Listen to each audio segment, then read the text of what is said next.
Hello and welcome to Strong Start Sundays. My name is Dr. Rachel Edoho-Eket, and I'm so excited to see all of you. Please come in, put your name in the chat box, and let us know where you are watching from. I am so excited and thrilled and thankful to have an amazing guest today, Dr. Zandra Jo Govan. She is the superintendent, the fantastic superintendent of the Salinas Union High School District. Did I get that right? You got it right. Awesome. Thank you so much for being here tonight. And Zandra, as we were talking, you were sharing about this amazing superintendent's conference just for women. So I'd love for you to share some more information. Awesome. Well, first of all, Dr. Rachel, thank you so much for inviting me to be on your podcast. I've always admired you from afar, and we've got to do a few things in our educational journeys together, but I'm very proud of you and allowing us this space to be able to talk about initiatives, priorities that are very important to our school district. And so one of those, thanks for asking, is the ASA partnered with AXA, which is the California Superintendent and Administrator organization. It's the largest organization that serves administrators and superintendents within California. And with those two, we've joined forces this coming fall. And so anyone out there who's a woman who wants to aspire to the superintendency, I have the honor with Dr. Candy Singh out of Southern California to co-facilitate and mentor women from across the nation. But we are focusing on the West Coast. If anyone out there from Oregon, Washington, California are looking to become an administrator, we have a powerhouse superintendents in residency that are going to be our mentors. And so if you name them, they're probably on our mentor list. So we're really excited about that. Again, all of it because we want to lift up our women and make sure that there are more of us in the superintendent seat. I love that mission. And just thinking about the opportunity for women to come together and to hear from amazing superintendents like you and so many other people is a huge deal. So thank you, Zandra, for all of your contributions to the field. I know, and I think you know how much I admire women in leadership and the example that is set by superintendents. And so I just want to say thank you in advance for all the hard work and things that you are contributing to the field. I also want to lift up our book, Relational Intelligence, The Key Factor to Exceptional School Leadership. This is a book that Dr. Johnson and I wrote together really in support of school leaders and principals and assistant principals in particular, talking about ways that we can really support the teachers and staff within our buildings. Because as you know, this is a challenging time for educators. And we want to keep the best educators in our building. We want to recruit and retain those strong educators. And so there are definitely things that we can do to become better as practitioners and leaders. And so our book really helps to fill that gap. So if you have not picked it up yet, please go over to Amazon and pick that up. And thank you in advance if you have picked it up and if you found value in the book. I also want to lift up the fact that Teacher Appreciation Week begins tomorrow. And so this is your reminder to make sure that you're doing something special for everyone that you serve in your building. Our teachers and staff work extremely hard. And this is a time for us to really lift up and celebrate that great work. Dr. Govan, what are some things that you think teachers could really appreciate right now? What do you think? Oh gosh, just the extra love, the sweet smiles, the walking by their classroom and telling them how great they are and thank you. A lot of just gratitude. There is so much work that a teacher puts into the classroom beyond what you see during the day of the delivery of the lesson. So just giving them the time, a little something, a little sweet note, a little apple, a little smile. Just gratitude, I think, is what they need right now because we're on the home stretch. School's almost out, and these are some of the hardest times to close up the year, make sure all of our students have met their, KPIs. They've done everything that they can do, and so they need some love. Yes, and I'm so glad that you lifted that up because, Dr. Govan, this is the time of year, like you said, we're in the final home stretch. We're in the fourth quarter of our year, and this is a time for us really to think about as school leaders how we can reflect on our school year and how we can plan forward What do we for do? what's to come.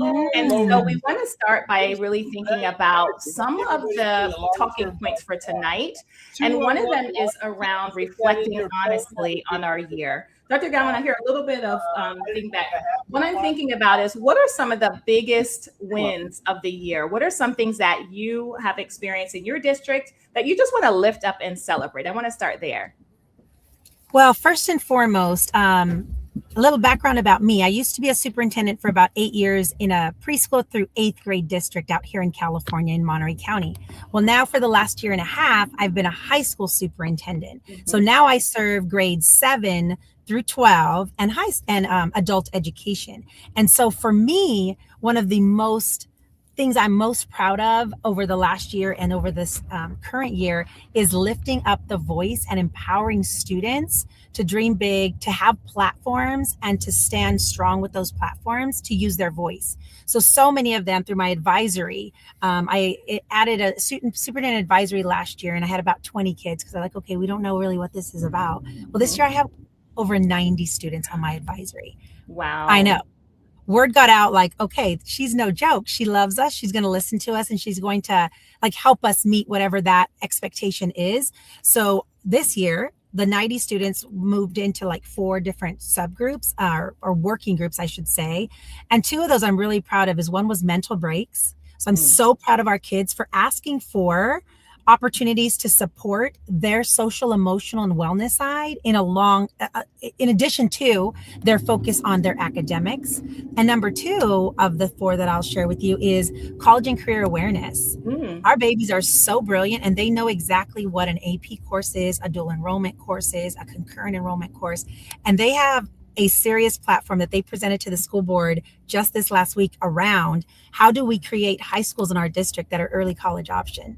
So, and they had all their reasons why. Saves money, enter as a junior, enter my career, more marketable when I apply to a university because I am a junior closer to finishing and they want me on their diploma, or my name on their college, diploma. So all of it. So that's what I'm super proud of, is really empowering student voice and embracing that we as the adults in an organization need to always remember that we serve them. I love that. And, just think about the growth, the number of students who you had last year till, my goodness, how you have really increased that participation just shows the trust that you've built with your students. And like you said, our students already have a voice. They are very opinionated. They can tell us exactly what we need to know. We need to ask, and we need to listen to what the feedback is. And that's really interesting of what you said about those mental breaks. I think we all could use some mental breaks throughout the day. And so I love that they advocated for that, and also for the high schools and making sure that they are setting themselves up for success and that the district is going to push them in that direction.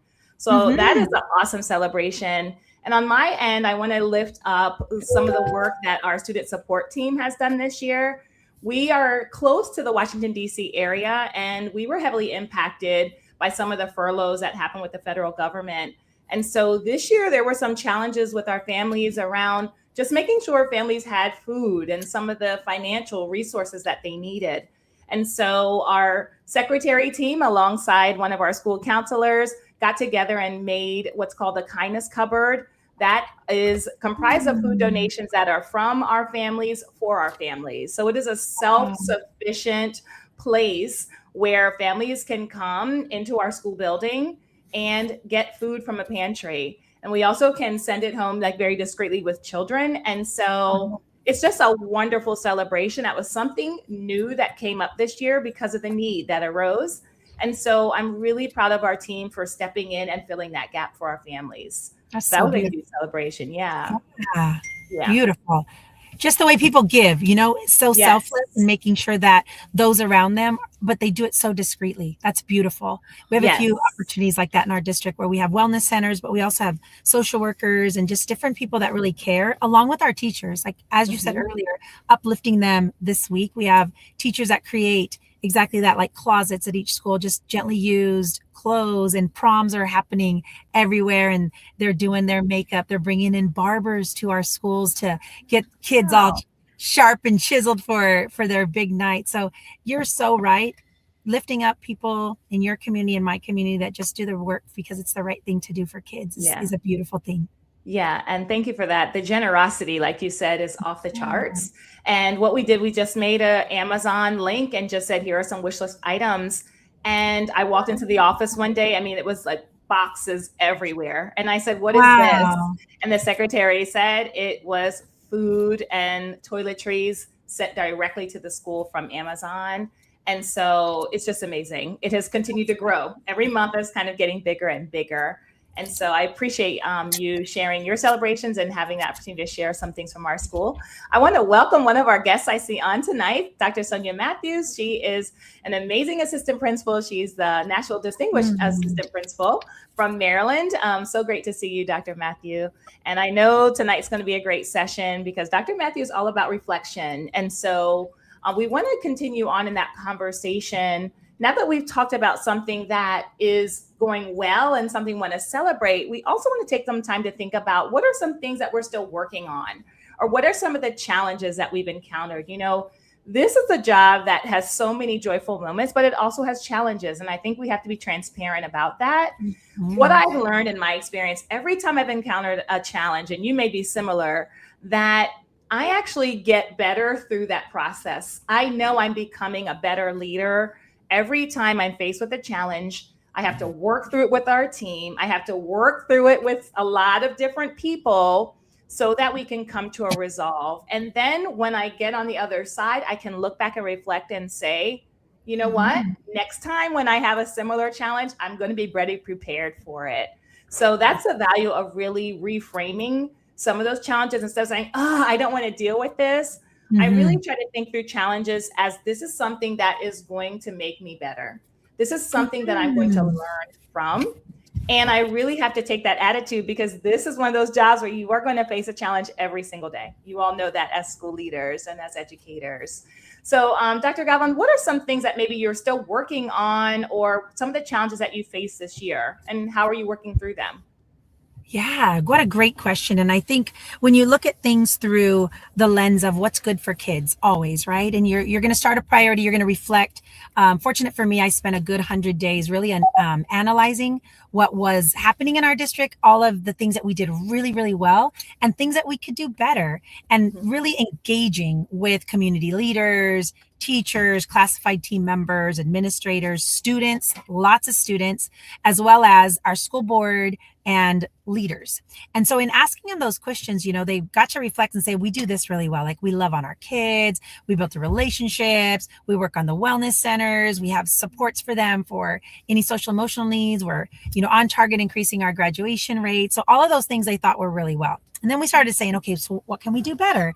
And so some of the things they wanted to do better was expand, you know, on some of our career technical education offerings, expand on social and wellness supports, really have a focus and a North Star.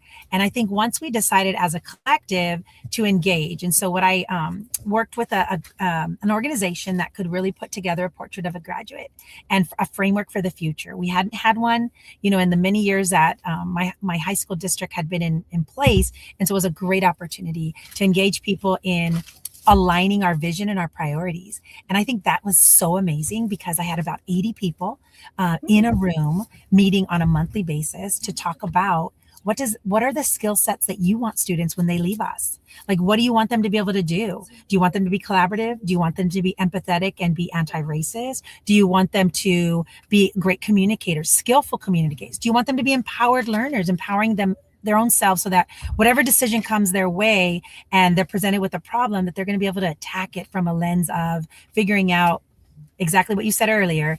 Why is this problem happening? Why is this happening to me? No. Reframing it and say, okay, this is happening.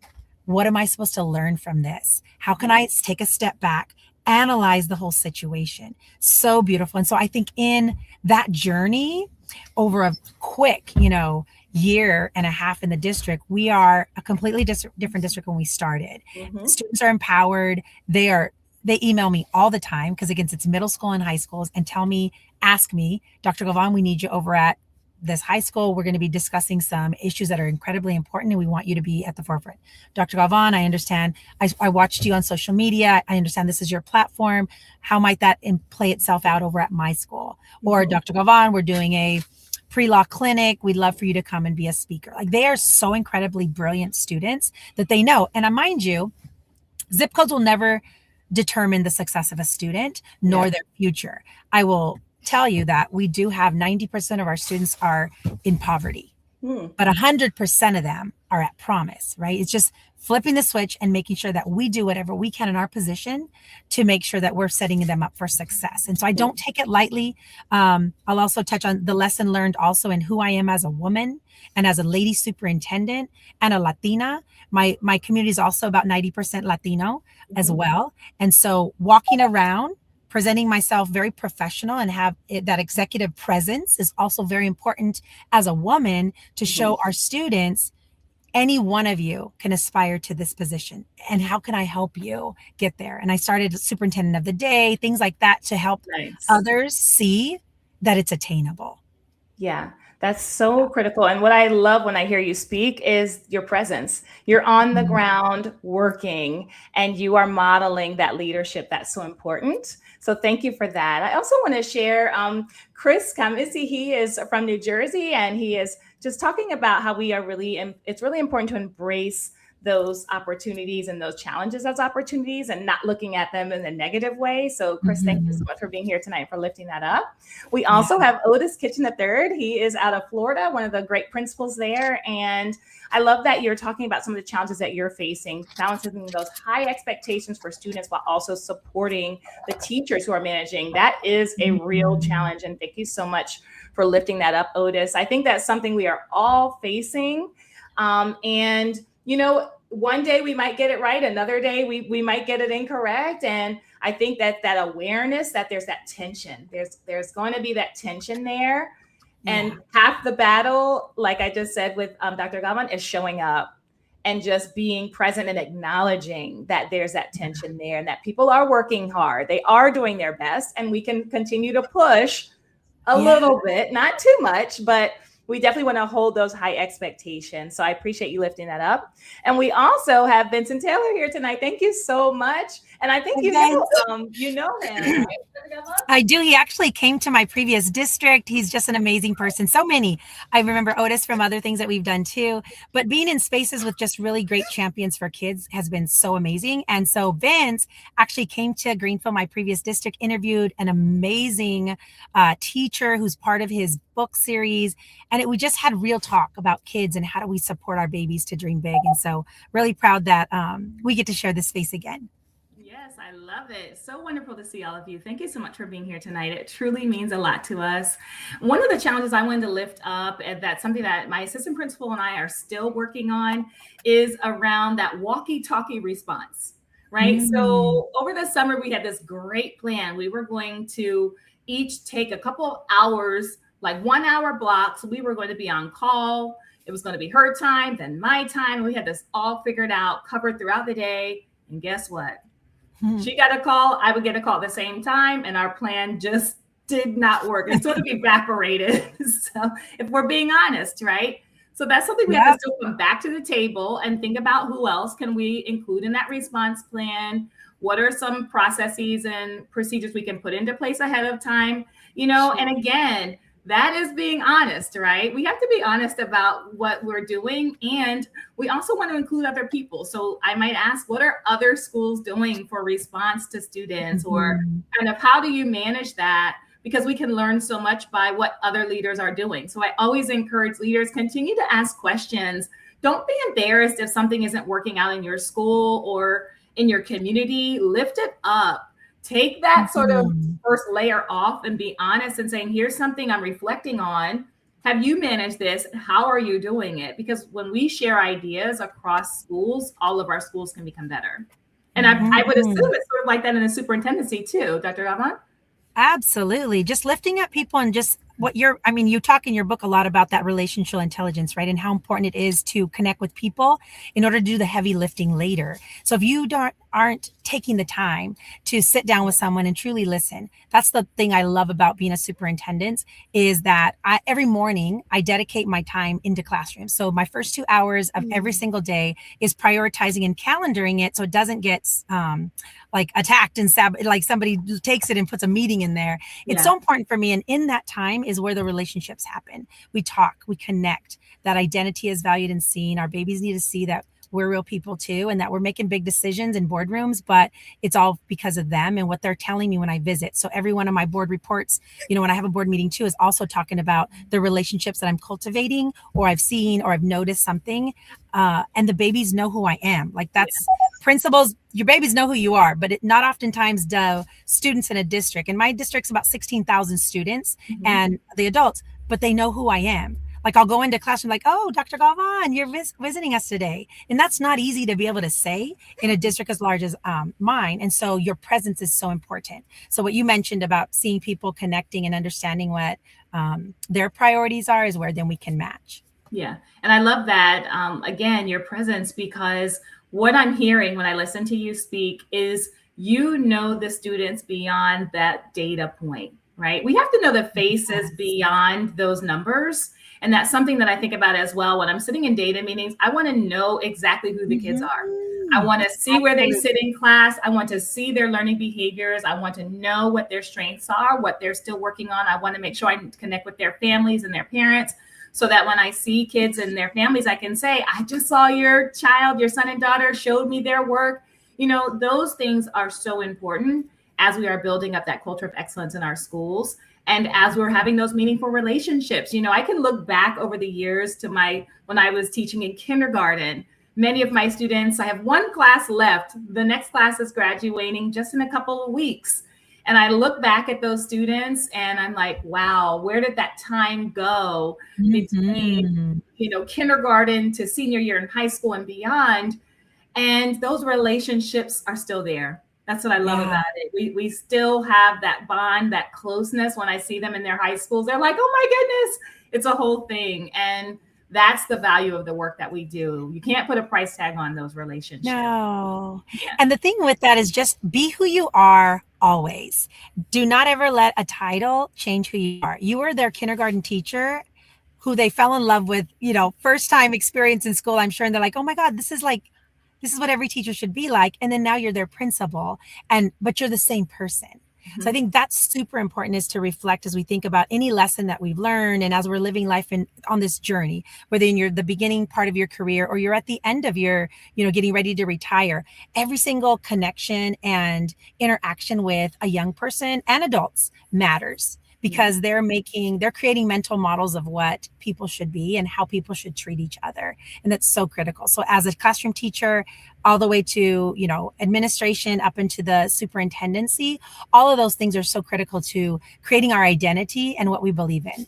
When you look at people and what they stand for and what they'll fight for, those are big, big indicators of who they are as a human. And oftentimes they are the most successful, because it's that vibe, it's the feeling that people get when they're around you that makes them want to spend more time with you and understand what your vision is all about, because it oftentimes matches almost identically to theirs. Yeah. And that authenticity, right? So like you said, no one can be you better than you. And that's something I had to learn in the principalship, as well as I reflect, because I've had so many different amazing mentors in the principalship, and each of them were so different. There were definitely some things where I would say, okay, I have to do it like this person, or I have to do it this way, right? Because in our mind, we also have those mental models of what we think leaders should do, or what principals and assistant principals should be doing. But ultimately, it is the gifts that we bring into a building that are uniquely for us and in service to other people. And so we have to use the skills that we have been given. And somebody, somewhere, a child, a parent, a teacher is going to need us. We're going to be exactly who that person needs in that moment. That's why we're here. And so that's something I always think about, even when I'm not having the best day, right? Because every day is not the best day in the world. But it's important that I remember that each day we are contributing something positively to someone else's life. And Yeah, that's that's the so true. greatest gift of this job. That's so true. I do want to lean into what Otis is sharing in the chat too about talking about the high expectations and the balance, and then also really knowing your data because you mentioned about humanizing the data. I want listeners to also understand while we love people and we're going to have the relationship and they'll go to war together with us for good, for good things for kids. We also want to be honest with ourselves about what the data says, and so it is our obligation to ensure that if a student enters us with, a data set that is not where it needs to be. They're not at standard yet, or they haven't yet met the requirements to graduate high school, or they haven't yet been able to apply for the university because they have something here or there. Being honest about that, but in a way that is truthful, but also genuinely relational, and how to support the conversation and nurture it so that they know the reasons you have high expectations is because you believe in that. And so when you humanize the data, it's next level. And I'll give you just two quick examples. We are currently, as a high school district, many times students want to go to a different high school. And so it's open enrollment time. And some schools, high schools are open and some are closed due to the space available. And so we change the criteria to not just anyone could go and leave outside our district or move within the district, which, we're learning. What's the lesson learned in that is, within our school district, we're not losing any kids. Is there space for them to move to a different place? Let's look at that differently. We don't want kids leaving our district and moving to another one because we're not offering or we're not serving them. So lessons learned in that, like how can we interview people and make sure we're serving them better? But what the humanizing part is, I had a dad that wanted to move his child's an 8th grader and she's going into high school for the first time, but he wanted a smaller high school setting, not the larger. He did all the application. Data says he doesn't meet criteria. He doesn't meet criteria because he's just a number on a paper. Dad took it a step further. He emails me. He tells me their story. I asked my assistant Soup, I need you to meet with dad and just figure out, what was the denial process? What was it? What was it for? Like, what was the criteria why we did? Listen to the story and why he wants to. Like, he's a single dad. He wants to make sure that there's a place, for his daughter to be successful. And so in that, we ended up realizing it wasn't going to be serving her to be in a school with 3,000 high schoolers. She would be better served in a high school with 1,500 kids. So that is part of humanizing the data, right? And understanding what's behind the score. Same thing we could say, same stories we can tell about, test scores and how a student got that. And is there something that's they need, that their needs aren't being met to be successful. But just wanted to kind of put an exclamation mark on that, because oftentimes when we look at data sets, and we look at them all the time, humanizing it and getting down to that street data level is so important to make the right decisions for kids. So true. And Dr. Matthew has lifted up, traditional data tells us the what, but the humanizing involves that investigation and that why, which is really, really important. We make a lot of assumptions about students and their families based on the data that we see, based on those data sets. But what I've learned is assumptions can be so wrong. They really can. We do need to take the time to get to know where students and families truly are and what we can do to help continue to move them forward. So I really appreciate you lifting up that. That definitely resonates with me as a point of reflection. And I know it's resonating with everyone who is watching or will watch on that replay. So I really appreciate you lifting that up. I want to end with thinking about how we can refine for the future. So reflecting is one thing, but taking it to the next level is actually putting some action behind it. And so as you're thinking about what's working and what are some things that you can do to improve, we also need to think about those steps forward. So in the chat, I want you to just reflect on what's something you're still working on, and what are some action steps, one action step that you can take to support that. And I don't know if there's one thing that you wanted to add, Dr. Galvan, but for me, when I think about something that requires action steps for myself, in the beginning of the year, I set my goal to be in classrooms, doing walkthroughs, taking data, and I can be honest in sharing that it has fallen a little bit, especially over the testing season as we're in there now. And so I know as a next step, I need to get back into those classrooms and really provide some of that walkthrough feedback for teachers that they need. So that's something that I'm really focused on. Like, my action step this week is to get it back on the calendar and to get back into the classrooms. So that's one thing, a point of reflection for me that I'm going to be working on in the next 2 weeks? What's something that Yeah. you're still working on, Dr. Gavin? Gosh, I love what you just said. That's absolutely true. You got to calendar it because you've got to prioritize it. But even though all the other things are happening around us, I'll say one thing that I'm still working on and I continue to work on, but it's something that we all kind of work on together is really affirming who you are as a leader, your resiliency and your identity, because in decisions when we walk into places, people see our color first, they see our gender, they see what we're wearing before they decide whether they're going to listen to what comes out of our mouth, right? And so one thing that I stand firmly in is my identity because I know it's a threat to many people.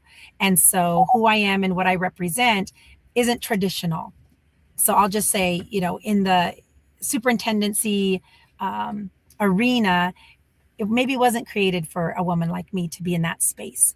So what I continue to work on to make sure that I use my platform for is to create identity, to create resiliency, to make sure that our women, future women leaders who want to aspire to the superintendency can see themselves, that our young people aspire to whatever position they want to aspire to because they see someone that walks around that affirms for them that it's possible.